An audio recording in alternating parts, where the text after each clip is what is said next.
Pai, eu quero te agradecer por mais este domingo, na qual estamos aqui para cultuar a Ti.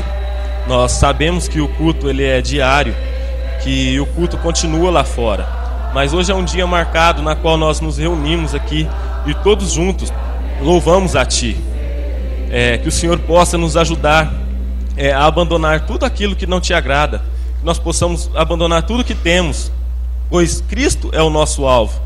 Que o Senhor possa nos ajudar nisso, que o Senhor possa falar aos nossos corações hoje, através das Tuas Escrituras, e que possamos sair daqui com o desejo de ter o nosso caráter a cada dia mais moldado ao de Cristo.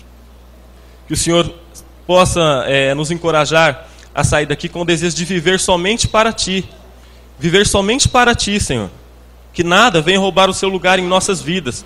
Que possamos sair daqui com isso em mente, para vivermos com seriedade, com utilidade e santidade, até o dia da Sua volta.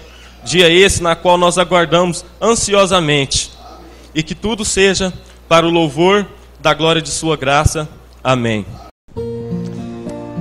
Louvado seja Deus. Onde tem criança, o púlpito onde já está lá. Longe de nós ser apenas um hábito, as crianças elas têm que aprenderem desde pequeno essa dependência de Deus. E nós, como igreja, nós oramos e suplicamos para que o tempo lá na classinha, muitas igrejas elas falham em achar que as crianças na classinha é uma distração até que os pais fiquem aqui para poder assistir o culto, elas estão sendo distraídas lá com brinquedos. Está errado.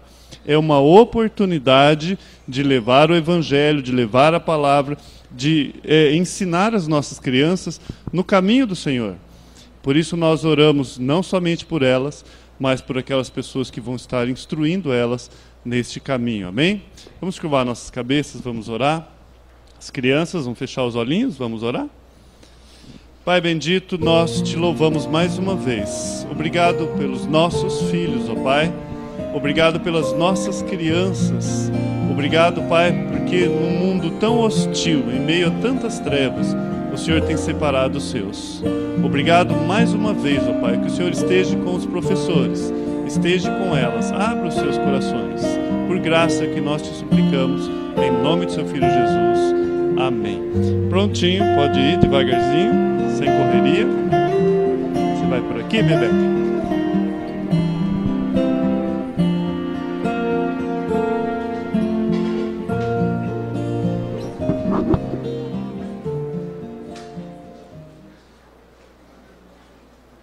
Parece que está sendo cada vez mais difícil trazer a palavra, né? Os desafios, microfone de um lado, pedestal de outro. Mas é justamente sobre isso que nós vamos estar falando essa noite. Desafios.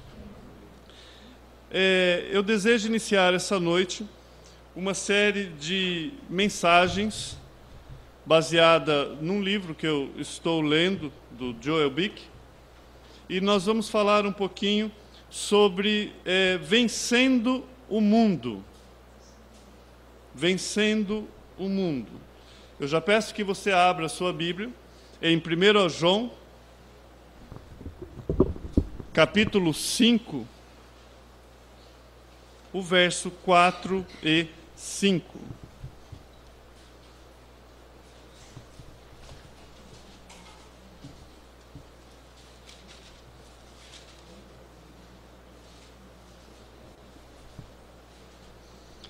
Primeiro João, capítulo 5, o verso 4 e 5.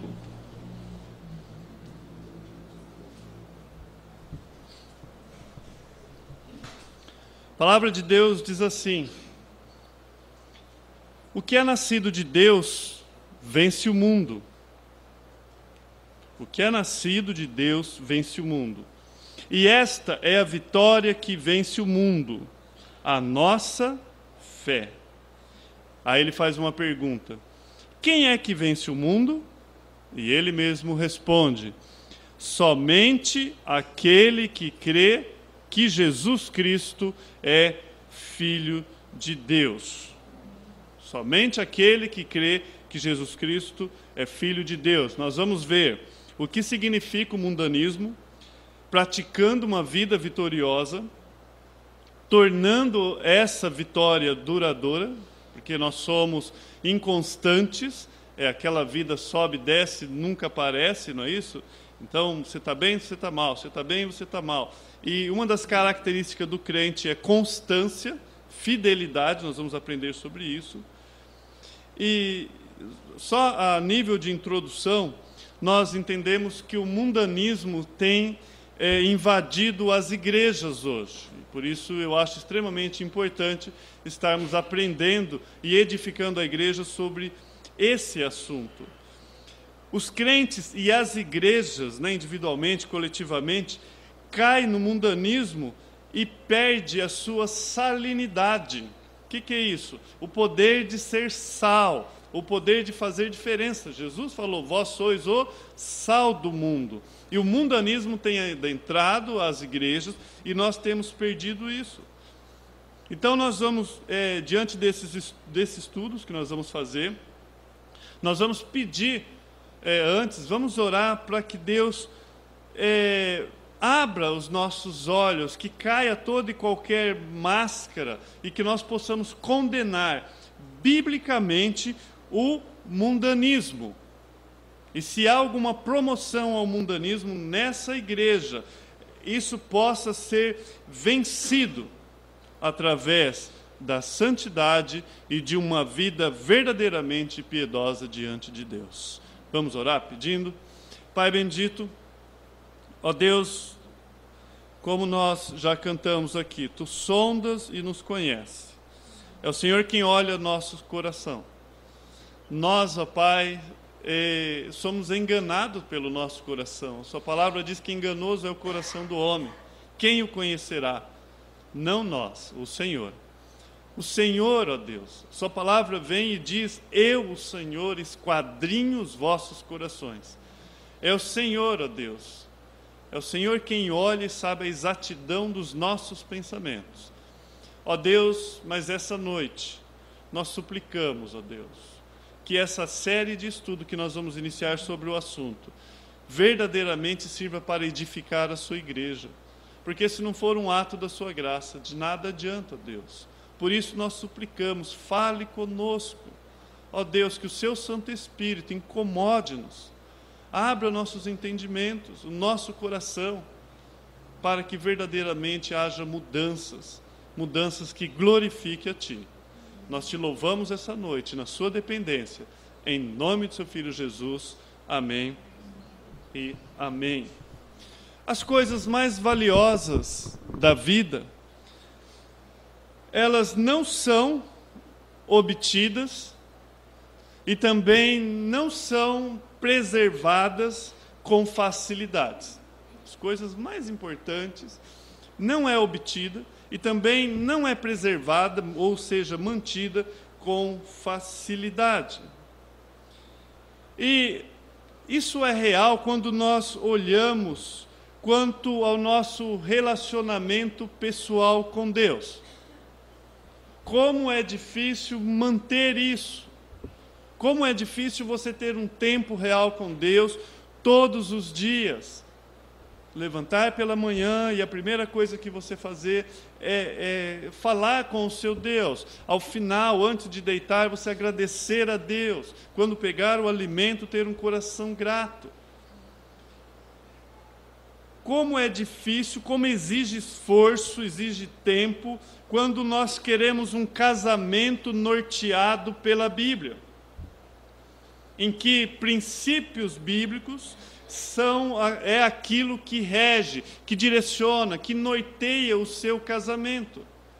Exige um certo esforço, existe abnegação, existe o deixar de si mesmo, o mortificar a carne, exige esforço. Como é difícil para nós, como não é fácil obter e preservar laços íntimos, familiares e dentro dos amigos mesmos.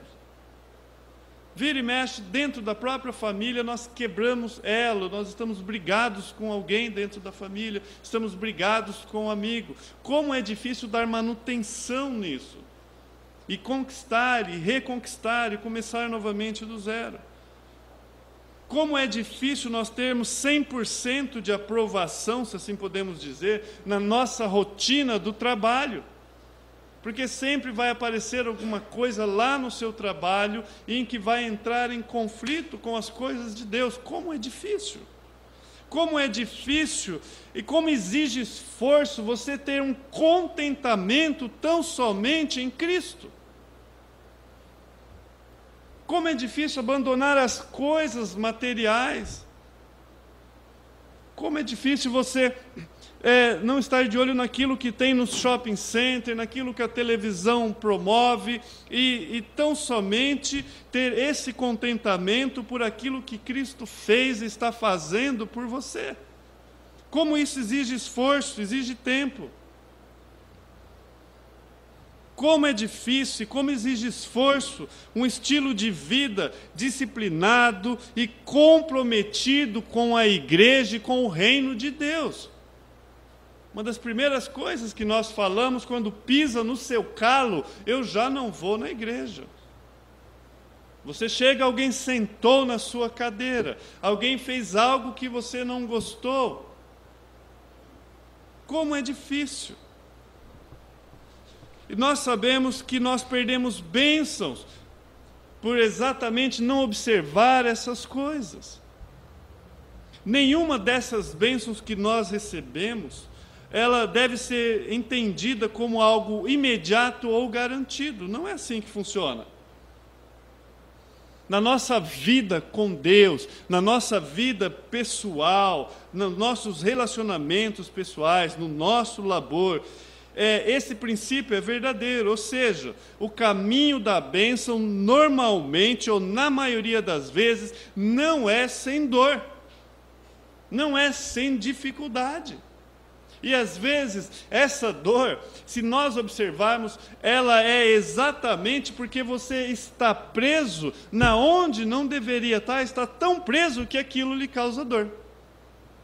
É o abandonar, é o deixar. E Deus chega e fala, eu quero que você abandone isso. Como é difícil. E às vezes nós queremos facilidade, nós somos a geração do conforto, é os melhores sofás, é as melhores televisões, nós queremos o ar-condicionado, nós não queremos desconforto. Conta-se a história, os amados sabem desse exemplo, mas eu achei que caberia essa noite. Um homem que achou um casulo de uma mariposa, e ele pegou, levou para casa a fim de ver surgir a borboleta que sairia desse casulo. Um dia apareceu ali uma abertura. E durante várias horas, enquanto ele trabalhava, ele observava aquele casulo sendo rasgado. Uma pequena abertura apareceu e a mariposa lutou e conseguiu sair uma certa parte e de repente ela parou e não conseguia sair mais. E ele vendo aquilo, ele pensou, eu vou ajudar a mariposa. O que ele fez? Ele pegou a tesoura e cortou o resto do casulo para que ela pudesse, lógico, sair lá de dentro com as suas asas. A mariposa saiu com o seu corpo amplo e dilatado, mas com as suas asas pequenas. Com as suas asas pequenas. O homem, ele esperava que em poucas horas a mariposa abriria suas asas e mostraria sua beleza natural, mas isso não aconteceu. A mariposa gastou a sua vida se arrastando com o corpo dilatado e com as asas encolhidas. A luta, o esforço que seria necessário para que a asa dela crescesse, E ela deveria fazer aquele esforço para bombear o que era necessário para que a asa dela crescesse, foi interrompido. E aquele homem achou que estava ajudando, facilitando. Da mesma forma, é a vida cristã, ela é uma luta.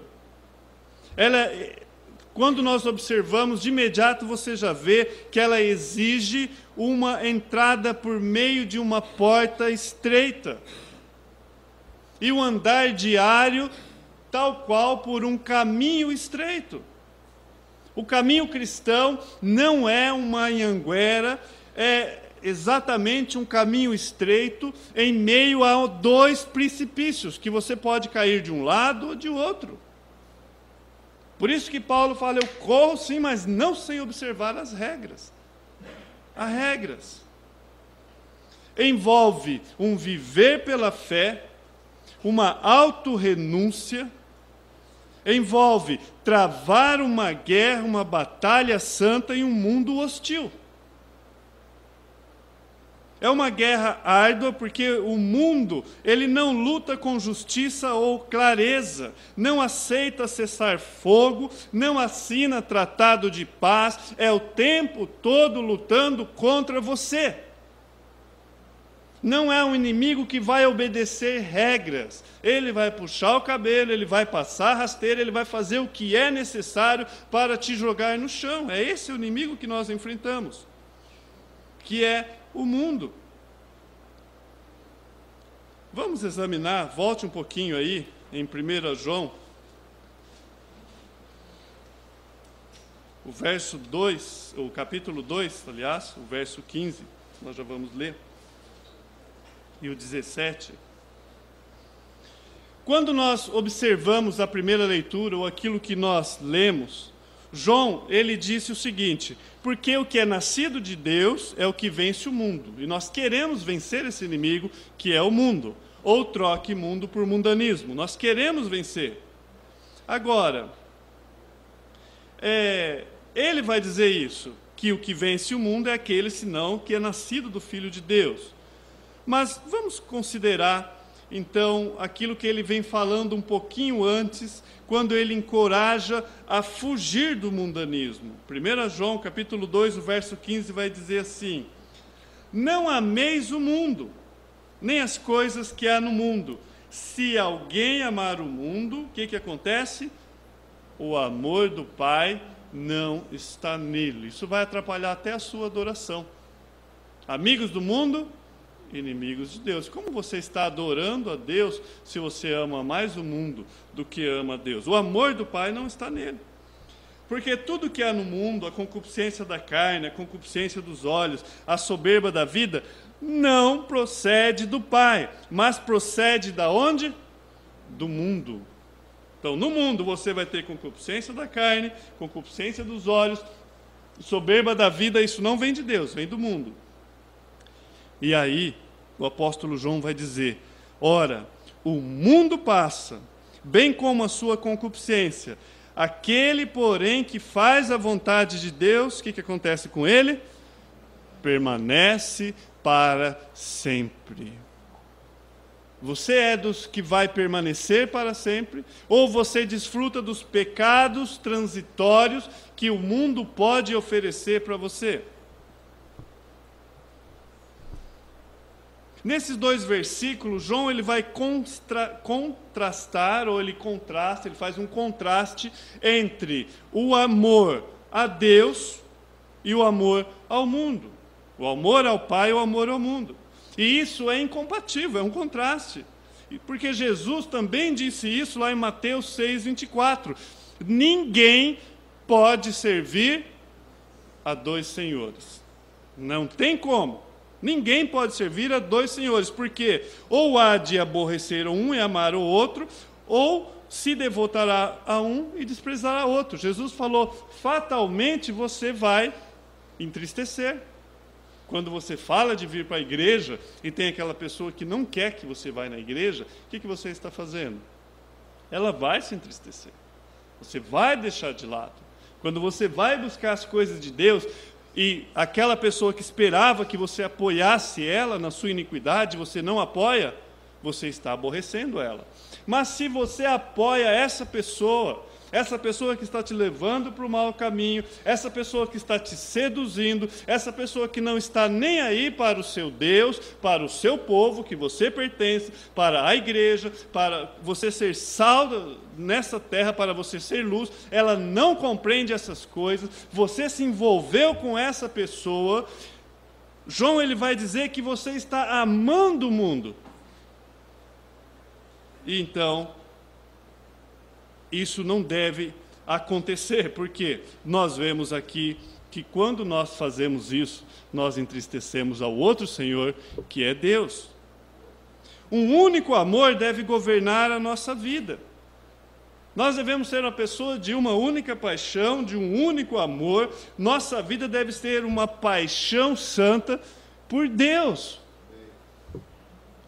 e pelas suas coisas. Nós devemos amar, ansiar, desejar fazer a vontade de Deus.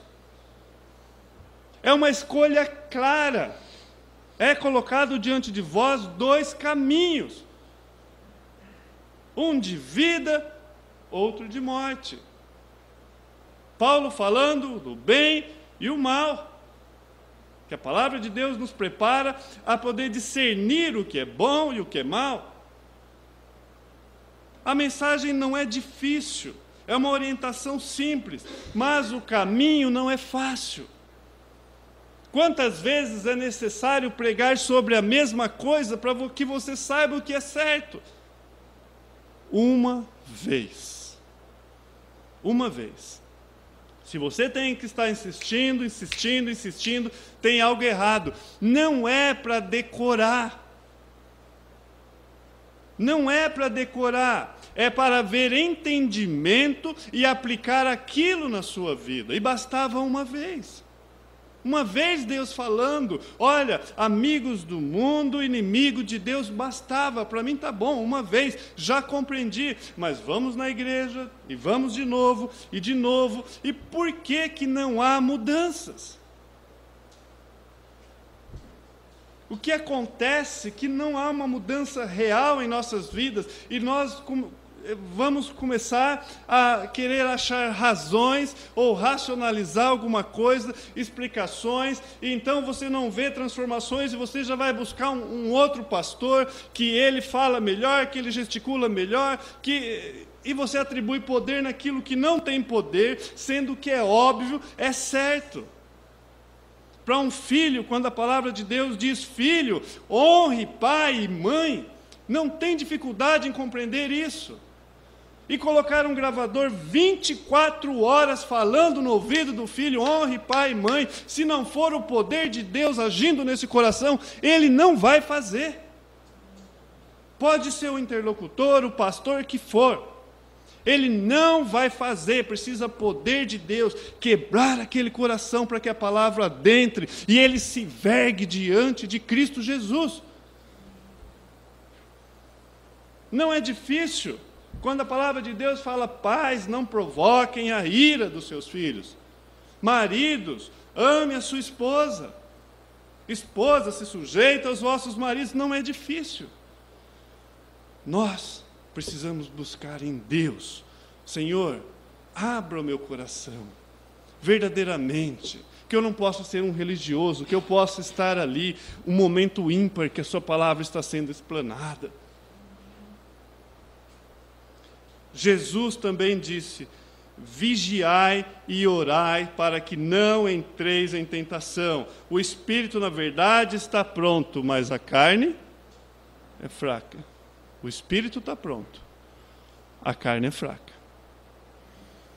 É interessante que ele está falando, vigiar para não cair, ele está falando para não entrar.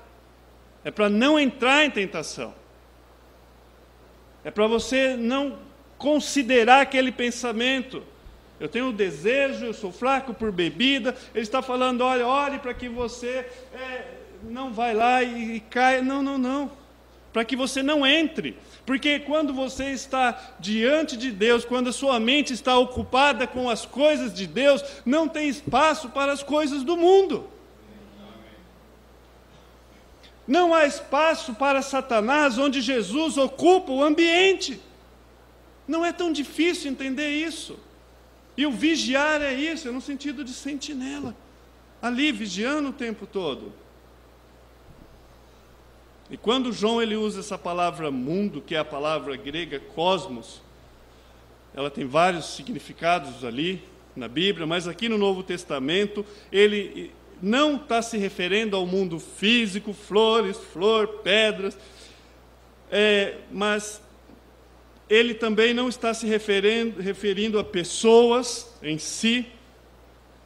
Pelo contrário, João usa essa palavra para referir-se a um reino cujo governante e súditos estão perdidos no pecado. Quem que é o governante? Satanás. Quem que são os súditos? Homens, mulheres e até crianças. Quem são seus súditos? São esses. E nós podemos chamar isso de mundo sistema. É o sistema que rege isso, é isso que ele está chamando de mundo.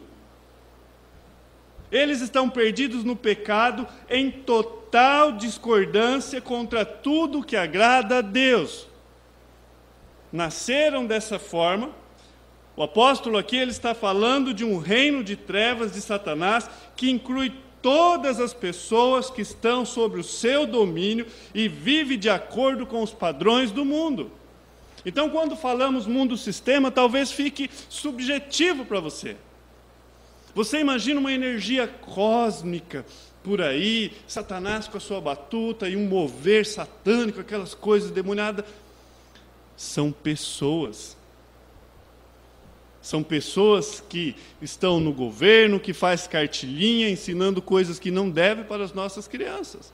São pessoas que, em nome desse pecado, do desejo de posse, de concupiscência da carne, de cobiça dos olhos, que não quer saber se as drogas é um câncer para a sociedade. Ele é um parasita em que ele gruda e ele vai sugando a sociedade, e ema que se está destruindo lares e família desde que o meu bolso esteja cheio.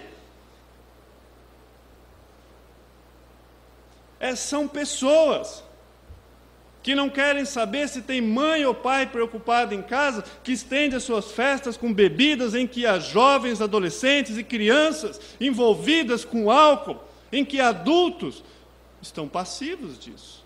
São pessoas. Então, sistemas são pessoas, pessoas que são instrumentos de Satanás, regidas por Satanás, e é contra isso que nós estamos. O tempo todo. E vai ser no trabalho, vai ser na escola. E você vai estar sempre sendo seduzido. Mundo-sistema, é isso que ele está falando. São pessoas que estão sob o domínio de Satanás e vivem de acordo com os padrões do mundo. Não pense na sua mente que são pessoas zumbis, né? Está lá sobre Satanás com aquele olho verde, vou destruir. Amados, não é nada disso, é sutilmente. Acontece que ela não tem poder sobre o pecado, como a Bíblia diz que o salvo tem. Então Satanás ele vai alimentando aquelas mentes e aqueles corações com o que ele deseja, e ele vai iludindo essas pessoas fazem exatamente o que ele quer. Essas pessoas elas vão ter uma faculdade, elas vão ter um estudo, vai chegar um louco que vai pôr uma filosofia, um pensamento na mente dela, e a fonte desse pensamento é desse sistema. Não é tão difícil. Em 1 João 5, o mundo é uma esfera que está em oposição a Cristo e sua igreja. Este mundo, embora criado para refletir a glória de Deus, nós sabemos disso, vive agora em rebelião contra o Senhor e o seu Cristo. Em Salmo 2:2, é impressionante o que nós lemos. A palavra de Deus diz lá: os reis da terra se levantam e os governos consultam juntamente contra o Senhor e o seu ungido. O salmista ali já profetizando. Os reis da terra, aqueles que governam, eles se juntam, se levantam os seus calcanhares, consultam para o quê? Para ir contra o Senhor e o seu ungido. O mundo, ele caiu-se por causa de Adão, tornou-se um mundo caído, desordenado, nas mãos do maligno, um mundo rebelde e alienado, porque Adão quebrou o relacionamento com Deus. Isso foi exatamente Quando houve o pecado, quando houve a queda, espinhos e abrolhos cresceriam. Haveria sofrimento. O mundo é a humanidade pecaminosa, esse é o mundo. E a palavra de Deus vai falar que está sob o domínio de quem? Do Deus deste século. Do Deus deste século. Paulo, na sua carta, sua segunda carta aos Coríntios, o capítulo 4, verso 4, ele fala assim: nos quais o Deus deste século cegou os entendimentos dos incrédulos, para que não lhe resplandeça a luz do evangelho da glória de Cristo, que é a imagem de Deus.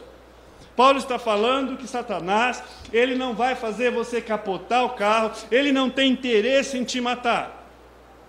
Não serve para nada isso. Quando nós vamos no Velho Testamento, no livro de Daniel, Sadraque, Mesaque e Abidnego, 3 pessoas foram desafiadas a se curvar diante de uma estátua, e nós sabemos que ali significa o sistema mundano, significa Satanás. Eles não se curvaram. E você imagina que sempre é a minoria. Toda a população se curvou. 3 pessoas se destacaram, elas ficaram em pé. E o rei falou: mande matar. Não, ele não tinha interesse em matá-los. Ele tinha interesse que essas pessoas se prostrassem ao sistema maligno. Eu não quero matar vocês, eu vou dar uma nova chance. Vai lá, se prostra e eu não vou matar vocês. O que eles falam? Nós não prostraremos. E ó rei, se o Senhor nos lançar na fornalha, o nosso Deus nos livrará. E se Ele não nos livrar, nós não prostraremos. E nós sabemos que Deus o livrou. Então o inimigo ele não está interessado. Às vezes as pessoas querem culpar. Foi o cão, não sei o quê. Não é isso que matou. Ele quer que você envergonhe a Deus. Ele não quer a glória de Deus. E Paulo ele fala isso. Um mundo entregue à injustiça, hostil à verdade e hostil ao povo de Deus. Um mundo que significa homens, mulheres, crianças, que se focalizam nas concupiscências do próprio mundo, negligenciando o mundo que está por vir, tudo que tem à sua volta.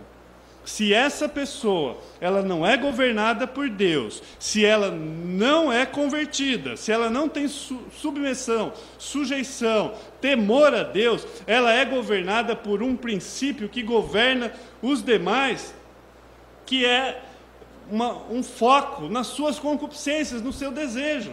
E ali aonde você vai, as pessoas vão falar só sobre consumismo, que o que importa é ser feliz. E eu preciso trabalhar, eu preciso conseguir, eu preciso, diploma, casa, faculdade, e vai. Você vê que o foco é no mundo atual. Ninguém fala no que está por vir. E vive como se fosse viver eternamente aqui. Não se dão conta que elas vão passar daqui 100 anos, nenhum de vocês, inclusive a mim, estará mais aqui. Nós seremos história. A pergunta é: onde nós estaremos? Onde nós estaremos? E essas pessoas são as pessoas que estão à nossa volta. Começa a formar na nossa mente qual é a sua luta contra o mundo, contra o mundanismo. Apesar das suas grandes conquistas, porque eu gosto daquela frase que diz, as pessoas falam que nós devemos preparar-nos, fazermos um mundo melhor. Mas esquecemos de fazer pessoas melhores para esse mundo. Mais ou menos, porque quem fez isso pensou em melhorar a pessoa sem Deus. Mas tem um certo sentido. Trabalhamos para um mundo melhor, mas esse mundo, ele está perdido, ele tem grandes conquistas, o homem foi na lua, continua evoluindo, mas ele é incapaz de salvar a si mesmo da situação que o homem se encontra. O alvo das pessoas do mundo é avançar para frente, é avançar para um alvo horizontal e não vertical. Avançam nesse sentido, há crescimento, há progresso, há prosperidade, mas esse sentido cada vez mais distante de Deus. São pessoas que buscam prosperidade exterior em vez de santidade, repletas de desejos egoístas. Não há súplicas sinceras diante de Deus. Se elas não negam a Deus, simplesmente os ignoram e voltam para Ele somente mediante alguma necessidade. Esse é o mundo à nossa volta. E agora, nós somos a tropa de elite? Não. Por natureza nós nascemos igualzinho, mundanos, pertencemos a esse mundo perverso e ele é o nosso habitat natural. Começa a entender o seu desafio. Olha o desafio que você tem. Deus te saca exatamente desse mundo, Ele não te tira desse ambiente, você vai permanecer nele, mas agora você tem vestígios da velha natureza, uma luta dentro de você, carne contra espírito, e o ambiente à sua volta é totalmente propício para a sua queda. E você não vai cair pela fé. Pela fé. Quando uma pessoa, mesmo em ambiente hostil, mesmo em ambiente que ela teria tudo, ela sente o cheiro, ela consegue sentir o sabor, ela consegue entender o prazer que lhe espera, e mesmo assim, ela consegue, pelo poder de Deus, dizer não, Satanás é vencido ali. Ali ele já não tem mais poder. Se alguém tem uma queda por dinheiro, e alguém sabe que você tem uma fraqueza, e ela vem com o dinheiro, e você diz não, acabou todo o poder que ela tem sobre você. Ela não tem mais o que fazer, porque a sua fraqueza foi vencida. Consegue entender a nossa natureza e o contexto que nós somos colocados? Deus não nos sacou e colocou você no céu, num ambiente protegido por anjos. Não, você permanece aqui para que as pessoas que olham achem um absurdo você estar num ambiente que é propício à carne, ao pecado, e você não peca. Eles têm que dizer, não tem outra forma de olhar isso a não ser com os olhos de que Deus está operando na vida daquela pessoa. Vai olhar e vai falar, realmente tem o dedo de Deus nisso. Como pode essa pessoa? Como pode? É Deus. Por natureza, nós temos a mentalidade mundana, que não está sujeita a Deus e à lei de Deus. Paulo fala isso em Romanos 8, versos 7 e 8. Ele fala, porquanto a inclinação da carne é inimizade contra Deus, pois não se sujeita à lei de Deus, e nem na verdade pode fazer. Paulo fala, eles não conseguem. Porquanto todos que estão na carne não podem agradar a Deus. Amados, se você está em pecado, a partir dali você está em frente à artilharia de Deus.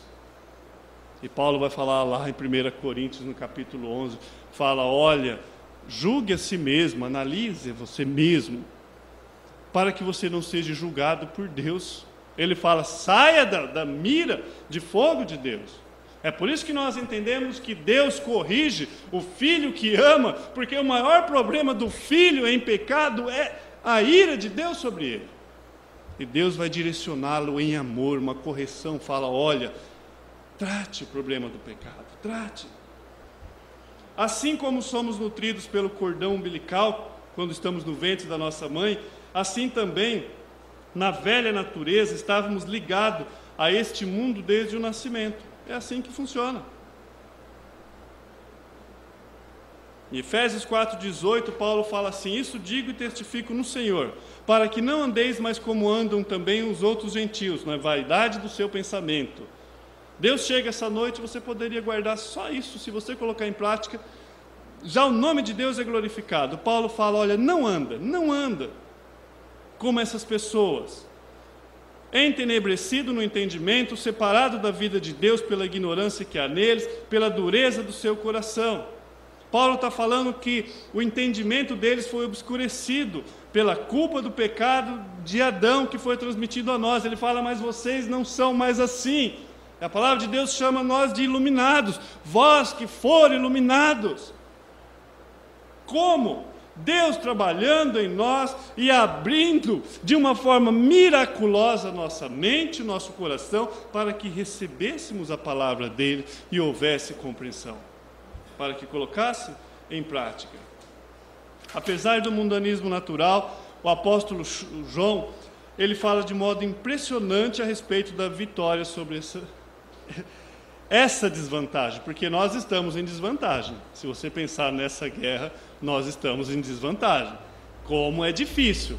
Hoje de manhã eu tirei uma foto de uma família linda aqui, né?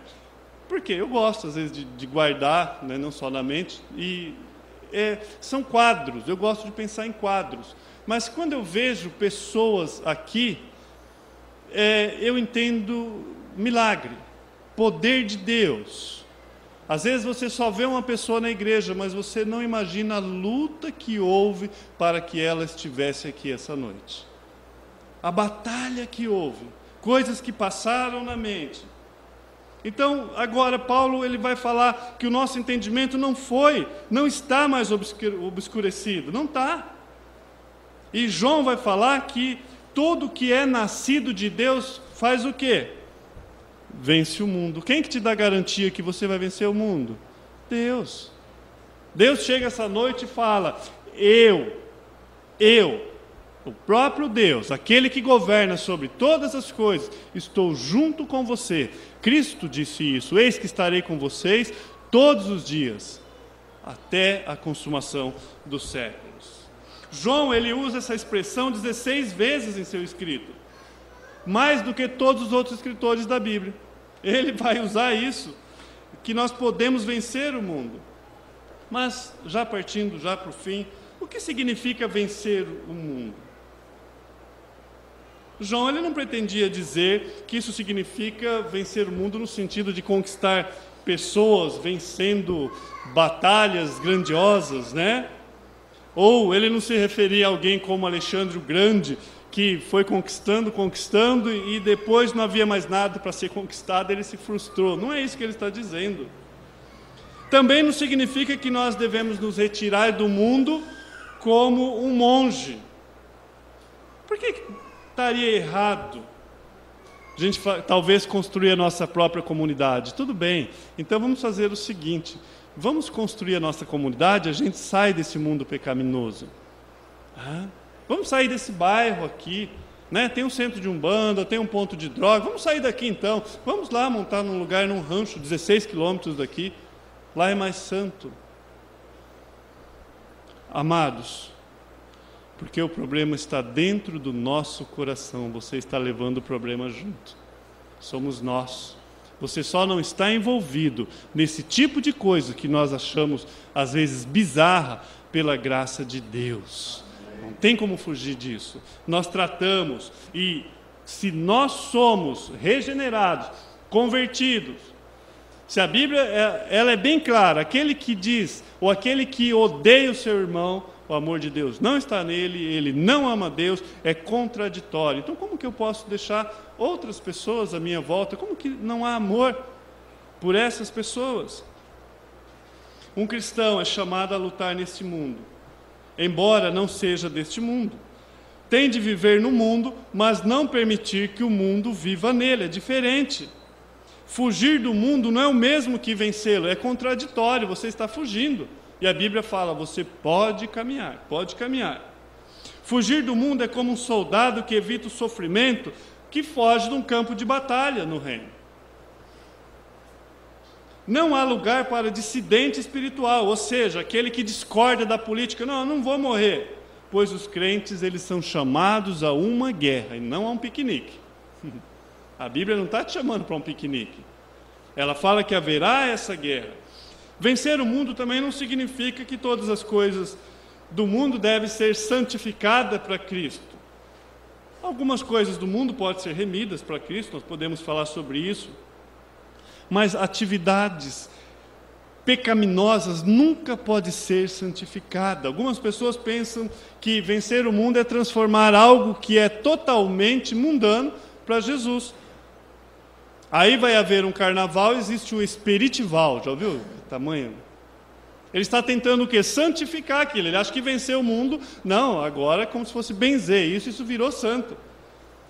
Não, nós temos a festa junina, eles têm o quentão, nós temos o crentão, né? Dá uma arrumada aí.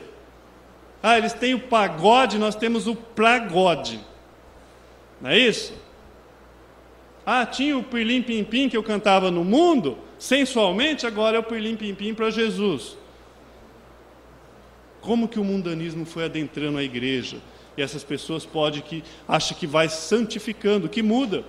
Entende que aquilo, no início eu disse que nós perdemos a nossa salinidade, porque passa a ser tudo igual. Vai entrando dentro da igreja o mundanismo, e as pessoas já não estão vendo mais a diferença entre um crente e um mundano. Isso está acontecendo. Vencer o mundo não é sair procurando o diabo em tudo. Tem pessoas que querem, não, agora eu sou santo. Você já olhou o rótulo da Coca-Cola? Ao contrário, lá está escrito diabo, né? Vou procurar o diabo, você vai encontrar onde você menos imagina. Não pode cantar mais Rá-Tim-Bum, porque um pastor lá, ele falou que é uma palavra de encantamento dos celtas, lá dos druitas celtas. Não pode mais cantar Rá-Tim-Bum. Você vai olhar esse tipo de coisa e tem gente que dá mais valor para isso do que para a palavra. Sabe o que é? Se você for procurar a história, era a bandinha. Naquela época, quando foi composta, tinha bandinha. E a bandinha, ela fazia tará, tará, tará, tará. E o prato fazia tim. E o bumbo, o que fazia? Bum. Qual era a última palavra da bandinha? Tará, tim, bum. Aquelas pessoas falavam isso que elas queriam dizer. Acabou. Aí vem um louco no século 20, 21 e vem dizer que isso é uma maldição. E eu pergunto como nossos pais sobreviveram com essa maldição. Foram todos amaldiçoados, porque quantos que eu cantei? Rá-Tim-Bum. Rá-Tim-Bum, Rá-Tim-Bum, Rá-Tim-Bum. Não fui amaldiçoado, tá vendo? Rá-Tim-Bum. Não tem nada disso. Aí tem pessoas que pensam que vencer o mundo é porque ela descobriu agora que existe um poder sobre... Não tem, amados. Não é isso vencer o mundo. E o dever de casa, que é lá em casa, amar o próximo, cuidar bem da esposa, cuidar dos filhos, a esposa fazer aquilo que a Bíblia chamou para ser ajudadora, fica de lado porque agora ela não canta mais Rá-Tim-Bum. Isso não é também vencer o mundo. Não é. Para o apóstolo João, vencer o mundo significa lutar pela fé contra o curso deste mundo perverso. Vencer o mundo vai envolver alguns aspectos essenciais.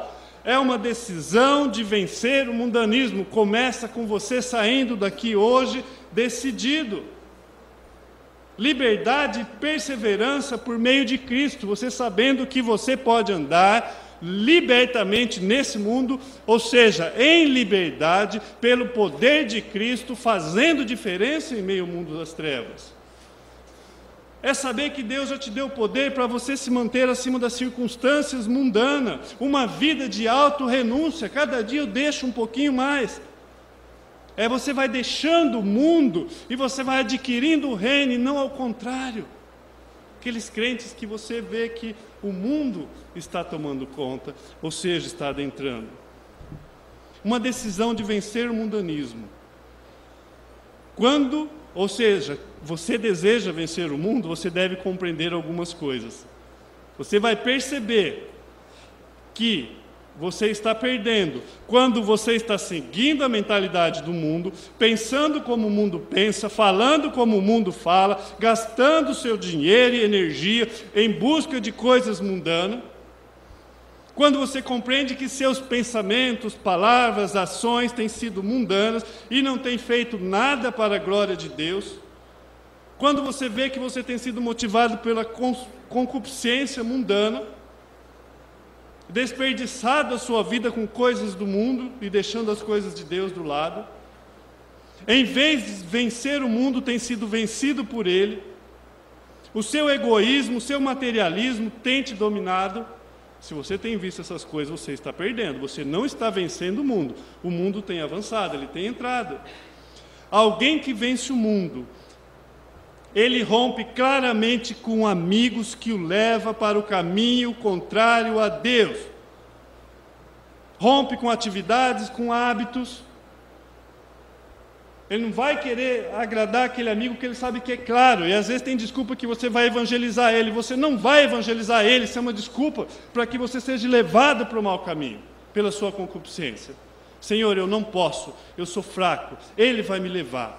Então, do jeito que o Senhor me converteu, eu creio que o Senhor tem os seus, que não se dobraram a Baal, e que o Senhor use pessoas que estão em pé, porque eu estou quase caindo por causa desse meu amigo. Entende? E ele não é meu amigo, porque olha para onde ele está me levando. Quando você consegue fazer isso, você está vencendo o mundo.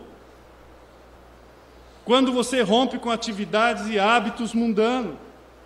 Quando você diz como Josué, eu e minha casa serviremos ao Senhor, e não ao mundo, é determinação.